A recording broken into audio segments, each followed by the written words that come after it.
예, 우리 지난주에 이어서 오늘도 이 금요기도회를 드리는데 앞에 예배 전에 찬양단이 마스크를 끼고 찬양하기 때문에 좀 쉽지가 않습니다. 그래서 우리 찬양 팀들은 그 얇은 마스크가 있어요. 이렇게 비말 차단 마스크. 그게 이제 숨쉬기는 좀 괜찮을 겁니다. 그런 걸 좀 준비해서 해주시고, 아직까지는 실내에서는 마스크를 쓰셔야 되기 때문에 마스크를 잘 또 우리가 상호간 잘 착용하는 것이 좀 필요하지 않나 이런 생각을 합니다. 자, 이제 금요 기도의 시간에는 제가 소선지서 강해를 좀 하려고 합니다.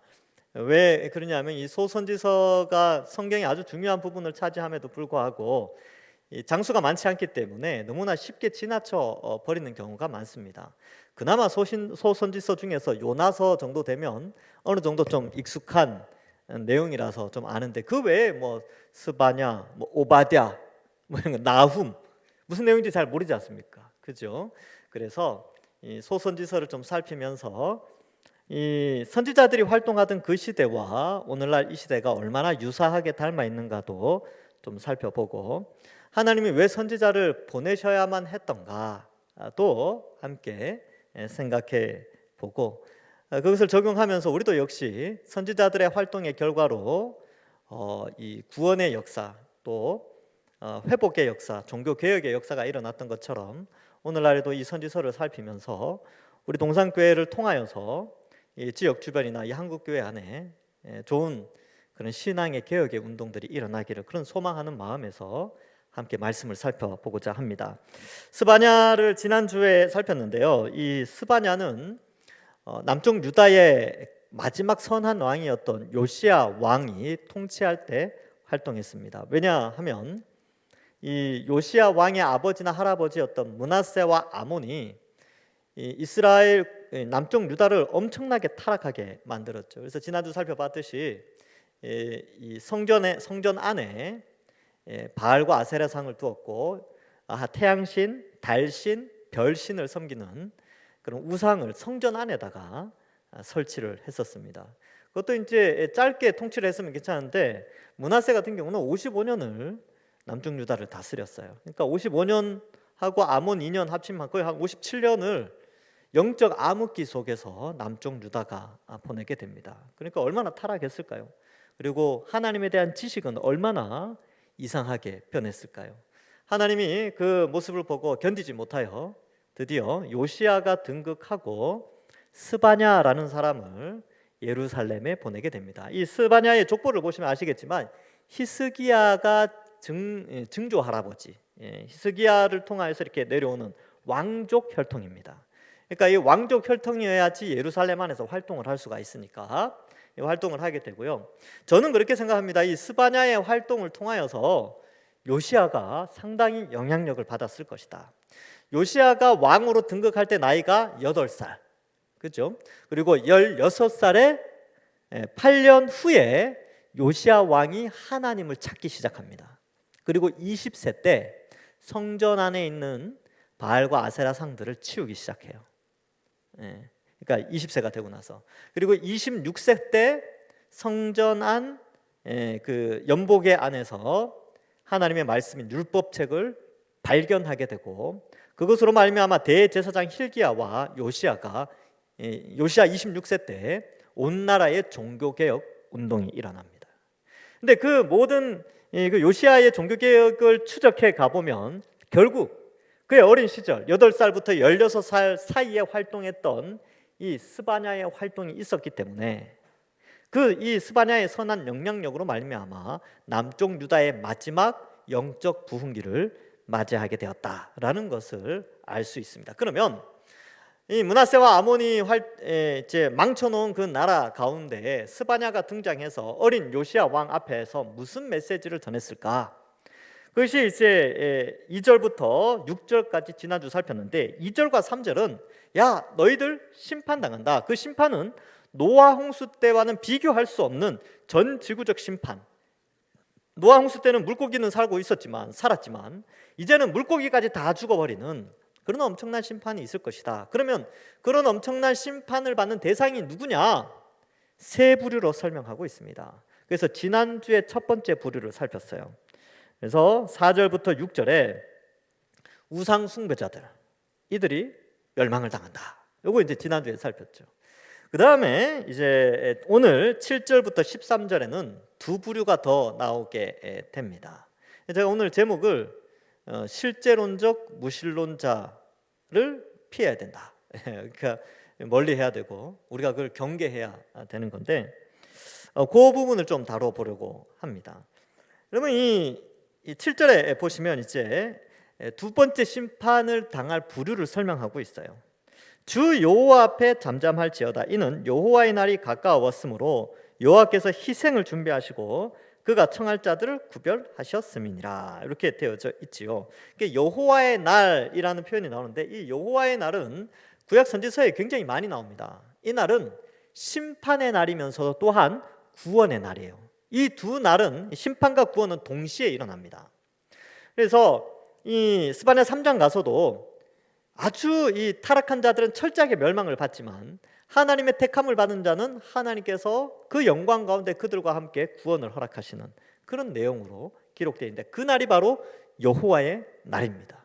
그래서 이 여호와의 날은 심판의 날이요 또한 구원의 날인데 하나님 앞에 범죄한 자들에게는 심판의 날이죠. 그리고 그 심판에 희생될 자들을 준비시키시고 그들을 구별해내셨다. 그럼 그들이 누구냐?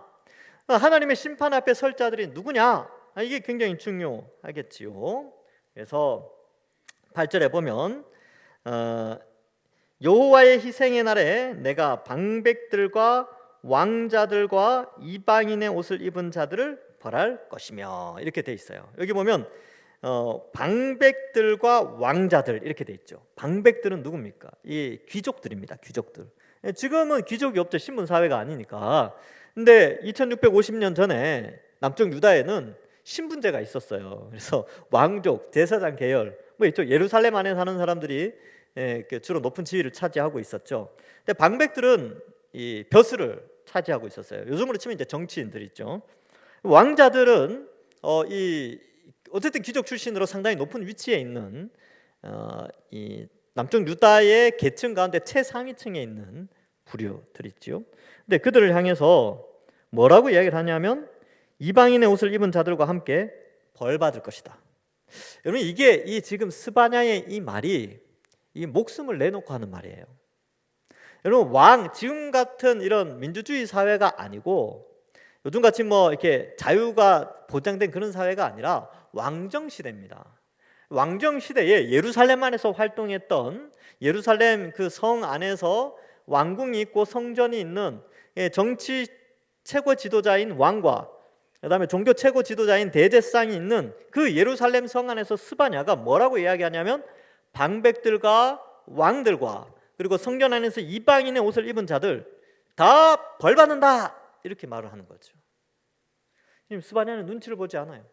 이때 잘 보세요. 지금 요시야가 어린 시절입니다. 요시야는 힘이 없어요. 그죠? 그럼 누가 통치했겠습니까? 요시야 주변에 있는 많은 다른 왕족들이 통치에 간섭을 했겠죠. 그런데 그 왕족 가운데 한 사람이었던 스바냐가 너희 왕족들, 왕자들, 그리고 방백들, 정치인들 너희들 다 심판받는다. 그리고 성전 안에서 이방인의 옷을 입고 이방 종교를 숭배하는 너희들 다 벌받는다. 이 말을 하면 어떻게 될까요? 그 삶이 이 스바냐 선지자의 삶이 어땠을까요? 굉장히 고난을 받았을 겁니다. 예레미야 같은 경우는 그걸 상세하게 기록을 하죠. 자기가 어떤 고난을 받았는지 잘 기록하는데 이 스바냐는 그런 기록은 없고 단지 그냥 대언만 하고 있어요. 근데 이 대언하는 메시지를 보면 그 메시지를 통해서 이 스바냐가 얼마나 힘들었을까 하는 것을 우리는 좀 알 수 있습니다. 그래서 정치인들 앞에서 한번 생각해 보세요. 대통령 앞에서 정치인들 앞에서 너희들 다 벌받아 이렇게 이야기를 하면 뭐 어떻게 될까요? 명예훼손 뭐 이런 게 해서 막 감옥에 집어넣고 그러겠죠. 근데 이 스바냐는 그대로 하나님의 말씀을 대언을 했습니다. 이 선지자의 정신을 우리도 좀 닮아야 되는 그런 부분이 있지요. 근데 왜 벌을 받느냐? 이 9절 때문에 그렇습니다. 9절에 이유가 나오는데 그날에 문턱을 뛰어넘어 포악과 거짓을 자기 주인의 집에 채운 자들을 내가 벌하리라. 그래서 이 벌받는 대상들에 대해서 설명하는데 여기 문턱을 뛰어넘는다 이런 표현이 나오죠. 이 문턱을 뛰어넘는다는 해석이 두 가지로 되어지는데 첫 번째는 사무엘상 5장 4절에서 5절에 보면 이런 내용이 나옵니다. 이게 이제 블레셋과 전투한 후에 뭐 그런 내용인데 그 이튿날 아침에 그들이 일찍 일어나서 그 법궤 하나님의 궤가 블레셋 땅으로 들어갔을 때 이야기예요. 그 이튿날 아침에 그들이 일찍 일어나 본즉 다곤이 여호와의 궤 앞에 다시 엎드러져서 얼굴이 땅에 닿았고 그 머리와 두 손목은 끊어져 문지방에 있고 다곤의 몸뚱이만 남았더라. 그러므로 다곤의 제사장들인 다곤의 신전에 들어가는 자들은 오늘까지 아스돗에 있는 다곤의 문지방을 밟지 아니하더라. 이렇게 해서 첫 번째 이 문지방을 뛰어넘는다는 것은 우상 숭배를 의미한다. 블레셋 종교를 숨겼던 다곤 신을 섬겼던 그 풍습을 설명하는 것이다. 이렇게 해석하는 게 하나가 있고요.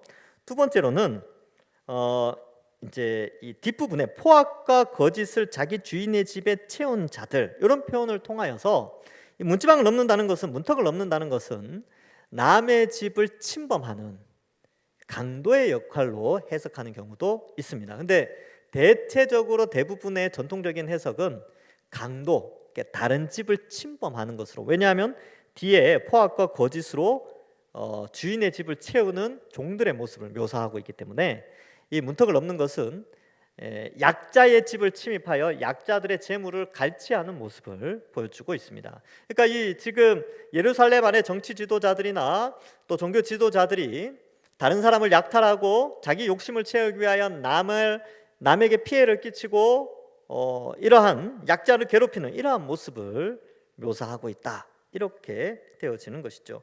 보통 귀족들이나 왕자들은 자기들이 직접 문턱을 뛰어넘지 않죠. 어떻게 해요? 종들을 보내잖아요. 보내가지고 뛰어넘어서 물건을 뺏어오게 하는데, 그래서 여기 보면 어떻게 되어 있냐면 9절에 보면 자기 주인의 집에 채운 자들 이렇게 돼 있어요. 그러면 자기 주인뿐만 아니라 그 밑에 있는 자들까지 다 벌을 받게 되는 것입니다.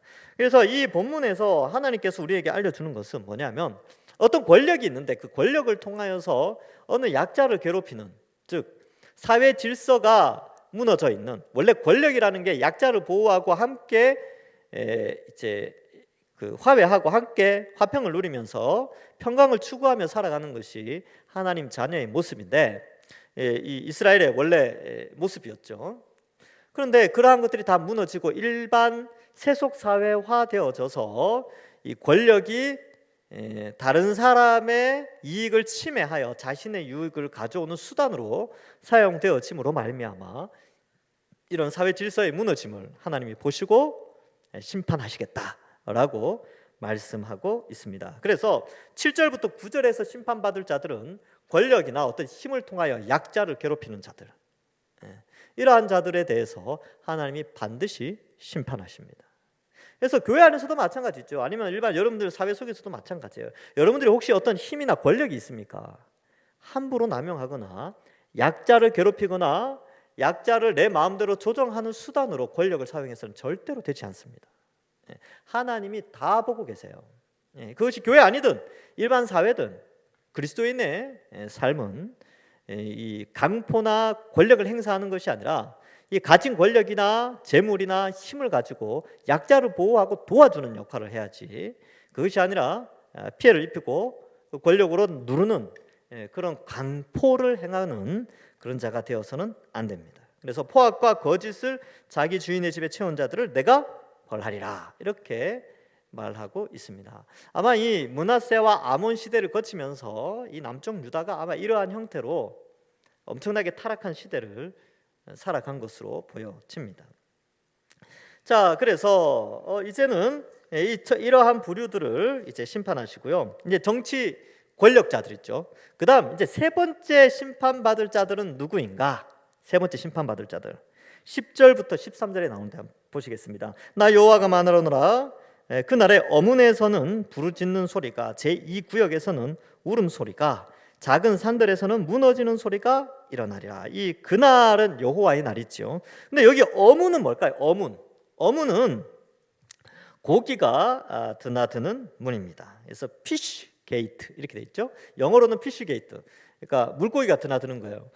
이 예루살렘이라는 그 수도죠. 남쪽 유다의 수도인데 예루살렘은 요단강에서 잡히는 고기들 뭐 이런 그리고 갈릴리에서 잡힌 고기들이 요단강을 타고 그 좋은 물고기들이 예루살렘으로 올라오게 됩니다. 여러분 그 좋은 농작물이나 좋은 생선은 어디에서 맛볼 수 있어요? 오늘날 서울에 다 있어요. 그렇죠. 서울에 다 있어요. 왜냐하면 좋은 물건들이 다 수도로 올라오거든요. 왕궁으로 또 종교 지도자들이 있는 그곳으로 올라왔습니다. 그래서 그 물고기가 올라오는 큰 문이 있었는데 그 문을 어문이라고 합니다. 어문, 고기 어자를 써서 물고기 문이죠. 그러면 이 물고기 문에서 있는 사람들은 누구냐 하면 장사하는 사람들, 경제력을 가지고 있는 사람들입니다. 자, 그런데 어문에서 부르짖는 소리가 들려요. 이 뭐냐면 앞에 7절부터 9절까지는 정치 지도자이고 10절 이하에는 경제적 지도자들이에요. 경제력을 가지고 있는 사람들. 자, 그들에게서 부르짖는 소리가 들리고 제2구역도 경제구역입니다. 제2구역 안에 또 제2구역과 같은 지역이 막데스 지역입니다. 그래서 경제를 총괄하는 뭐 그런 곳이죠. 그래서 이 수도 예루살렘의 모든 경제의 집합체가 이 제2구역, 이 막데스 지역인데 이곳은 어떻게 보면 이제 부자들이 많은 곳이에요. 그래서 왕들과 왕자들, 종교 지도자들이 이 제2구역이나 막데스 지역에 대해서는 상당한 혜택을 주고 그들도 그 혜택을 누리는 그런 곳이었죠. 그런데 제2구역에서는 울음소리가, 작은 산들에서는 무너지는 소리가 일어나리라. 이건 뭘 의미하느냐 하면 여러분 하나님의 심판이 임하면 돈이 그 심판을 막을 수 없어요. 앞에 나오는 정치 권력, 이 모든 것들이 하나님의 심판을 막을 수가 없습니다. 심판의 내용이 뭐였습니까? 노아 홍수보다 더 심한 심판이었죠. 바다의 물고기까지 다 죽는 심판인데 그걸 어떻게 피할 수 있겠습니까? 그래서 그런 것들을 이제 이런 경제적인 것들로도 하나님의 심판을 피할 수 없다. 그래서 그 유명한 명곡이 있지 않습니까? 그 어린이 찬양, 요즘 영유튜브에서 부른지 모르겠는데 제가 어릴 땐 불렀어요. 돈으로도 못 가요 하나님 나라, 힘으로도 못 가요 하나님 나라, 믿음으로 가는 나라 하나님 나라. 가사가 맞나요? 하여튼 뭐 그렇게. 근데 그 찬양이 제 생각인데 아마 이 본문에서 나오지 않았을까. 그래서 정치 권력, 힘 이걸로도 이 심판을 면제받을 수 없고 뒤에 나오는 돈으로도 이 심판에서 면제받을 수가 없습니다. 그래서 이 11절에 보면 막데스 주민들아 너희는 슬피 울라, 가나안 백성이 다 패망하고 은을 거래하는 자들이 끊어졌음이니라. 근데 이 예언의 말씀이 실제로는 이 요시야 시대 때는 일어나지 않습니다. 언제 일어나냐면 나중에 바벨론의 여러 차례 침공을 통하여서 BC 586년에 멸망을 하게 되지요. 그때 이 모든 이 예언들이 성취되어지죠. 그래서 바벨론 포로로 잡혀가는 게 한 3차례 정도 됩니다. BC 605년에 한번 잡혀가고, 그 다음에 이제 BC 580 몇 년인가요? 그때 잡혀가고, 이제 BC 586년에 잡혀가나요? 하여튼 그렇게 3차례 잡혀가게 되는데 완전히 망하는 그때 이제 예루살렘이 멸망할 때에 이 예언이 이루어지게 되죠. 나라가 망하는데 돈이 무슨 소용이 있겠습니까? 그리고 나중에 이제 주님이 다시 오실 때 이 세상에 심판이 임하게 되는데 그때 권력과 돈이 무슨 소용이 있겠습니까? 믿음만 필요한 것이죠. 자, 그래서 12절에 보면 그때에 여호와의 날이죠. 여호와의 날에 내가 예루살렘에서 찌꺼기 같이 가라앉아서 마음에 스스로 이르기를 여호와께서는 복도 내리시지 아니하시며 화도 내리지 아니하시리라 하는 자를 등불로 두루 찾아 벌하리니, 이렇게 표현하고 있습니다. 여러분 여기 이 표현이 참 재밌지 않습니까? 예루살렘은 수도예요. 아주 잘 사는 대도시죠. 근데 이제 비유를 쓰는데 찌꺼기 같이 가라앉아서, 원래 이제 이게 뭐 술을 담그거나 뭘 담그면 장을 담그면 밑에 찌꺼기가 가라앉잖아요. 근데 이 예루살렘 아주 음침한 밑부분에서 사람들이 이런 말을 한다는 거죠. 찌꺼기 같이 가라앉아서 자기들끼리 뭐라고 했냐면 여호와께서는 복도 안 내리셔, 화도 안 내리지. 그러면 복과 화는 누구에 의해서 결정된다고요? 자기에 의해서, 혹은 권력에 의해서, 혹은 돈에 의하여서 결정되어진다. 이렇게 생각하는 거예요. 근데 이 사람들이 어디 살고 있다고요? 예루살렘에 살고 있다니까요. 예루살렘에서 뭐 합니까? 하나님께 예배드리고 제사 지내고, 예, 종교 활동하고 그런 사람들이에요. 예루살렘에 있는 사람들은 자신들은 구원받았다라고 생각하며 그렇게 살아가는 자들이었습니다. 그런데 그들 마음속에는 어떤 생각이 있다고요? 찌꺼기 같은 마음이 가라앉아서 속으로 무슨 생각을 해요? 하나님은 복도 주시지 않고 화도 주시지 않는다. 그래서 종교적 형태는 있는데 신앙이 없어요. 이런 사람들을 뭐라고 하냐면 실제론적 무신론자들이다. 뭐 어려운 말로 그렇게 표현합니다. 모양은 종교인인데 믿음이 없어. 불신자랑 똑같은 거죠. 불신자들의 화복을 어떻게 생각을 해요? 화복을 다 자기에 의해서 결정된다고 생각하죠. 복받고 화 당하고 구원받고, 예, 구원받고 지옥 가는 거 다 자기에 의해서 결정된다고 생각하는 거예요. 하나님의 존재를 거부하기 때문에 여기에 있는 이 예루살렘 안에서 종교 활동을 하는 자들 역시 종교 활동은 하지만 하나님은 없다라고 굳게 믿고 활동하는 자들입니다. 근데 이러한 자들에게 어때요? 등불로 두루 찾아다니며 벌하겠다. 스바냐의 말입니다. 그래서 이 스바냐는 아마 이 정치 권력자들 앞에 목숨이 위태로웠을 것이고 돈 많은 자들에게 표적이 되었을 거예요. 그래서 상당히 힘들지 않았을까. 이 스바냐는 예루살렘에서 어떻게 살았을까. 그래도 왕족이긴 한데 이런 생각을 해봅니다. 혹시 우리도 이런 모습이 있지 않습니까? 여러분이 신앙생활을 하는데 구원은 예수님 믿어야지. 근데 복은 내가 챙겨야 돼. 구원은 이제 예수님 믿고 천국 가지. 그런데 복과 화는 나에게 달렸어. 돈에 의해 달렸어. 어떤 권력에 의해서 하는 거지. 하나님은 구원만 일으키지 내 삶과는 전혀 상관이 없지. 이렇게 생각하진 않습니까? 우리의 모습은 아닌가요? 오늘날의 수많은 사람들이 이러한 형태로 종교적인 활동을 하고 있는 것은 아닌지. 원래 이런 사람들이 여러 가지 문제를 많이 일으키긴 해요.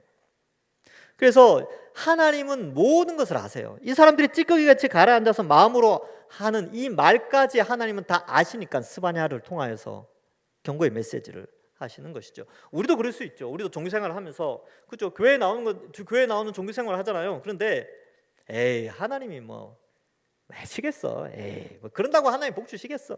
기도한다고 이루어지시겠어. 내가 예배 잘 드린다고 복 주시겠어. 내가 열심히 해야 되지 뭐.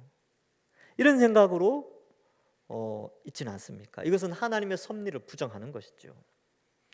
그래서 이러한 부분들, 그러니까 하나님 초월적 하나님은 인정하지만 그 초월의 하나님이 내재하셔서 우리를 구원하시고 우리를 인도하시고 양육하신다는 걸 전혀 믿지 않는 그런 이상한 신앙관을 가지고 있는 것입니다. 우리는 어때야 됩니까? 우리는 모든 생사화복이 하나님께 달려있다는 걸 믿어야 돼요. 하나님의 섭리를 믿어야 됩니다. 하나님은 우리의 머리카락까지 다 세고 계시는 것이죠. 그래서 여러분 우리는 섭리를 믿어야 돼요. 하나님이 나 개인의 삶에 하나하나 오늘 하루하루 단 1초라도 나와 간섭하여서 내 삶 속에 간섭하여 역사하고 계신다. 성령이 내 속에 내주하셔서 일하고 계신다. 나를 돌보신다. 라는 섭리의식이 있어야 됩니다. 그래서 마태복음 10장 29절부터 31절에 보면 이런 말씀이 나옵니다. 참새 2마리가 한 아사리온에 팔리지 않느냐? 그러나 너희 아버지께서 허락하지 아니하시면 그 하나도 땅에 떨어지지 아니하리라. 너희에게는 머리털까지 다 세신 바 되었나니 두려워하지 말라. 너희는 많은 참새보다 귀하니라. 아멘. 여러분 참새보다 귀해요. 여기 참새 그러니까 비둘기보다 귀합니다. 비둘기 많잖아요. 비둘기. 길거리에 고양이들 많죠. 여러분 고양이들보다 귀합니다. 날아다니는 나비들 그보다 귀해요. 근데 그 나비도 벌도 그죠? 비둘기 한 마리도 하나님의 허락이 없이는 떨어지지 않습니다. 하나님 뜻이 있는 거죠. 마찬가지로 하나님은 우리를 깊숙이 간섭하고 우리를 돌보시고 양육하십니다. 왠지 아세요? 2000년 전에 예수님이 십자가에 우리를 위하여 우리 죄의 형벌을 대신하여 죽으신 게 아까워서라도 지킵니다. 그렇다니까요. 여러분, 큰 희생을 치르고 얻은 것은 아까워서 지켜요. 집에서 제일 비싸게 주고 산 보석 아까워서 지키잖아요. 보석과도 비교할 수 없는 예수 그리스도의 십자가로 우리를 구원해 주셨다면 하나님 당연히 우리를 지키시죠. 머리털 하나까지 다 세고 계신다니까요. 그러니까 걱정, 근심, 염려하지 마세요. 우리 앞길을 하나님이 책임져 주십니다. 우리는 그저 하루하루의 삶 속에 주어진 삶에 최선을 다하며 살면 되는 거예요. 물론 게으르면 안 되겠죠. 주어진 삶의 영역에서 부지런히 삶을 살아야 되겠죠. 미래는 하나님께 맡기고, 이게 하나님의 섭리를 의지하는 삶입니다. 그런데 여기에 예루살렘 구석에 찌꺼기같이 가라앉아서 마음속에 이야기하는 자들, 에이, 하나님 살아 계시겠어? 하나님 내 인생 책임져 주시겠어? 내 인생은 내가 준비해야지. 이런 마음으로 돈과 권력을 의지하는 자들, 이들은 다 벌을 받게 됩니다. 불신자와 같은 자들이죠. 불신자죠. 실제론적 무신론자들을 경계하고 있습니다. 13절에 보면 그들의 재물이 노략되며 그들의 집이 황폐할 것이라. 그들이 집을 건축하나 거기에 살지 못하며 포도원을 가꾸나 그 포도주를 마시지 못하리라. 이게 이제 뭘 의미하냐면 아무리 노력해도 그 노력한 것의 결과물을 오래 유지할 수 없다는 거예요. 당장 한 몇 개월, 몇 년, 길어봤자 한 50년, 100년까지 쓸까요? 그들이 노력하고 애쓰고 수고한 집, 먹을 거, 저축해 놓은 거, 그 100년밖에 안 가요. 그죠? 그 후에는 멸망이 있다니까요. 영원한 멸망이 있습니다. 그래서 이 스바냐가 이 메시지를 전하는 배경, 하나님이 스바냐를 통해서 이 메시지를 왜 전했을까요? 왜 전했는지를 알아야 돼요. 그렇죠? 왜냐하면 남쪽 유다 사람들이 하나님께로 돌이키라고, 이 심판이 임하기 전에 하나님께 돌아오라고 이 메시지를 전하고 있습니다. 그러니까 스바냐는 목숨 걸고 이 메시지를 전하는 거예요. 근데 이 메시지의 영향력을 받은 사람이 누구냐? 요시아죠. 요시아 왕이 8세부터 16세까지 이 영향력 아래 있다가 16세 때 하나님을 찾기 시작하는 거예요. 그리고 20세 때 드디어 액션을 취하죠. 오랫동안, 그러니까 20세 때니까 등극하고 12년 후죠. 그러면 므낫세 55년, 아몬 2년, 그리고 어린 시절 12년. 그럼 몇 년입니까? 거의 70년 가까이 됐죠. 70년이 땅이 엉망이 돼 있었어요. 성전 안에 70년 동안 바알과 아세라상이 서 있었다니까요. 근데 하나님이 그 요시아를 통하여 제거하시는 거죠. 근데 그 전에 스바냐가 목숨 걸고 이 메시지를 전했던 것입니다. 여러분, 이러한 메시지를 전하면 사실 우리가 아멘, 은혜되고 감동되고 이런 게 잘 없어요. 약간 경계하게 됩니다. 내 모습은 아닐까? 은혜가 된다기보다는 약간 뭐라 그럴까요? 약간 정신을 좀 차린다 그럴까요? 그런 개념이 있습니다. 그래서 여러분, 이 성경이라는 것이 늘 좋은 메시지만, 마음에 좋은 감동되는 메시지만 있는 것이 아니라 때로는 죄를 지적하는 이런 메시지들도 있어요. 그래서 오늘날은 어떻습니까? 수많은 사람들이 거의 돈에 미쳐 있어요. 저는 그렇게 봅니다. 저는 그렇게 봐요. 그러니까 너무너무 집착하고 있어요. 너무나 많은 사람들이 너무나 심하게 집착하고 있는 시대. 좀 적절히 집착하면 좀 괜찮을 텐데, 너무 집착하고 있는 모습이 마치 하나님이 없는 양, 하나님이 우리 인생에 전혀 간섭하지 않는 양, 하나님은 주일날만 존재하는 양, 그렇게 살아가는 모습을 볼 때에 저는 솔직히 말씀을 통해서 덜컥 겁이 납니다. 우리 성도들이 제대로 된 신앙이 없으면 어떡할까? 또 그러한 엄청난 이 세속의 물결이 교회 안으로 들어오면 어떡하나? 약간 그런 경계심도 있습니다. 그래서 물질을 통하여서 돈 때문에 교회의 질서가 흔들린다든지 권력에 의해서 교회의 질서나 진리가 흔들리게 된다면 굉장히 위험한 신호다. 이 선지서를 바라봐야 되는, 다시 봐야 되는 이유가 거기에 있는 것이지요. 그래서 우리는 끊임없이 우리 자신을 돌아봐야 됩니다.